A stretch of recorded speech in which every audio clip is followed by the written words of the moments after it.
Hi everyone, Phil here, and I need a scary game to play because it's Halloween, but I'm kind of a wuss.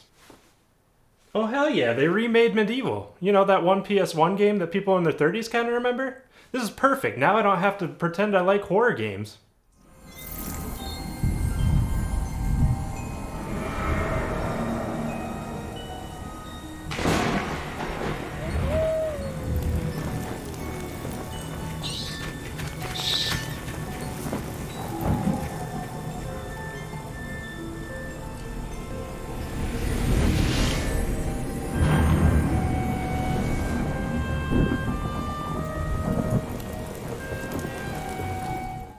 MediEvil, if you haven't played it yet, has you playing as a skeletal reanimation of a man known as Sir Daniel Fortescue. His legend would have you believe that he was a highly revered knight who led the king's army against an evil sorcerer / necromancer, Zorak, and won. But the real story was he was mortally wounded right at the start of the battle by an arrow to the eye, hence the one eye. But the king's army he was leading did manage to win the battle, but poor Sir Dan did not survive to see it. One eye. Zorak was not killed that day, and he managed to escape and spent a century plotting his return. He reads a few books with spiders crawling in them and devises a plan to steal the souls of the villagers of Galamir and re-raise his undead army. With a large blast of necromantic energy, he gets his evil plan rolling, but he didn't think about the fact that this would resurrect Sir Dan, who's looking to get revenge on him and to redeem himself and become the true hero of Galamir he was made out to be. And that's basically it. So how is the remake? Well, full disclosure, I never really played through the original because I had a limited income as a kid, so I never owned it. But I went back and played a few levels from the original just to see if there was any obvious differences, and well guys, this is a one-on-one remake. I mean, take a look, even the cutscenes are almost shot for shot.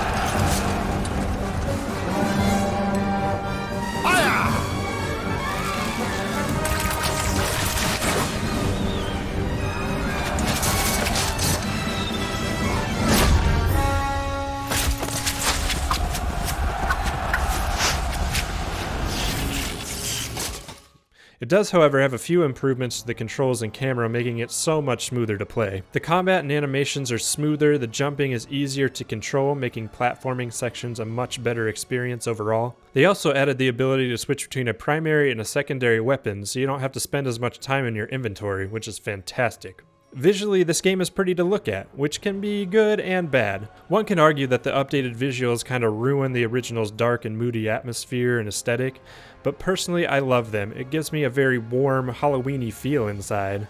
One thing I do not enjoy though is the frame rate. It gets choppy more often than I'd like. Now, I only own a base model PS4 and not a Pro, but from a bit of research it seems that the Pro is even void of a performance mode, so you're stuck with higher resolutions with frame rate issues, so that's kind of a bummer. Maybe they can patch that out later, but for now, expect some choppiness.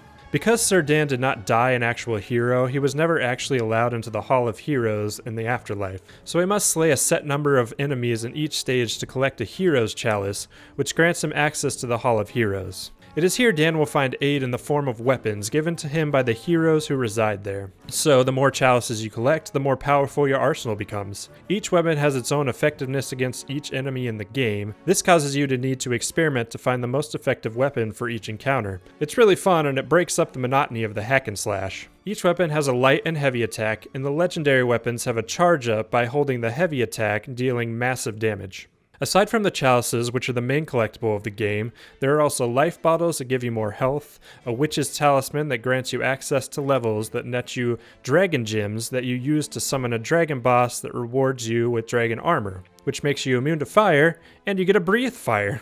Hell yeah! These items aren't extremely difficult to find, but they are needed to progress later in the game, so search all the nooks and crannies, you'll thank yourself later. The thing that surprised me the most is how much fun this game still is. It's aged well, the levels are challenging and varied, and it never really gets boring, to be honest. Some levels are linear, get from point A to point B, some are puzzles, and some have you collect items. The only common item you need to collect in each level are runes that open up locked sections in the level. This is, however, an older game in the fact that there is no checkpoint system within the levels. So when you die in a level, you have to start all the way from the beginning. Which, hey, it gives you a good challenge, but it can be extremely frustrating when you make it all the way through a long level just to die at the very end and have to start all the way over again and hope you don't die this time. The bosses throughout the game are generally at the end of the stage, so this is usually when I have to replay a stage a few times before I get the boss fight down. I think I would prefer that they were their own stage, but hey, this is a 21-year-old game, so I'll give it a pass.